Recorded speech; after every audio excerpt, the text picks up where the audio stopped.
తెలంగాణ నుండి 2 ఖాళీలు రేసులో వేం నరేందర్ రెడ్డి, మధు యాష్కి, విహెచ్ ఉన్నారని కూడా మరి రేసులో ఉన్నట్టుగా ప్రచురించారు.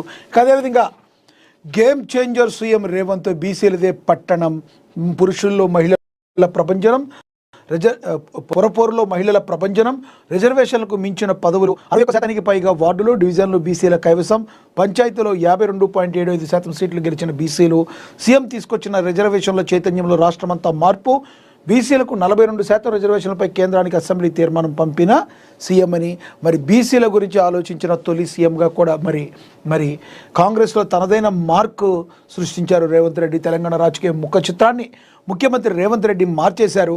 రిజర్వేషన్ అయినా కాకుండా స్థానిక జనాభా ఆధారంగా ఏ రాజకీయ పార్టీ అయినా బీసీలకు పట్టం కట్టే స్థాయి చైతన్యాన్ని ఈ ఎన్నికల్లో నింపారు. ఫలితంగా మునుపెన్నడూ లేని రీతిలో బీసీలకు అధికారంలో వాటా దక్కింది.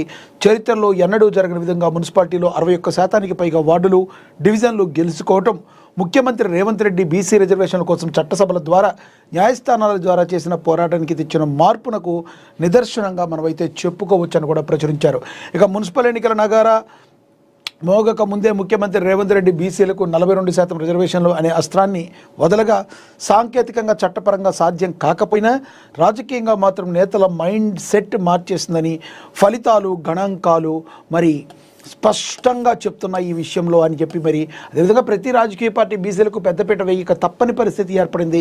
నిజంగానే ఇలాంటి తప్పక పరిస్థితిని తీసుకొచ్చిన ముఖ్యమంత్రి సీఎం రేవంత్ రెడ్డికి బీసీలందరూ కూడా చాలా కృతజ్ఞతలు తెలుపుతున్న పరిస్థితిని మనమైతే గమనించాం. చట్టపరంగా జరగకపోవచ్చు కానీ రాజకీయంగా ప్రతి పార్టీ కూడా చేయాల్సిందే అన్న విధంగా తీసుకొచ్చిన పరిస్థితిని ముఖ్యమంత్రి రేవంత్ రెడ్డి తీసుకొచ్చారు. నాయకులు కూడా స్థానిక జనాభాను బట్టి ఏ వర్గం మెజారిటీ ఉంటే ఆ వర్గానికి టికెట్లు ఇస్తూ గెలుపు తీరం చేరాలనుకున్నాయి.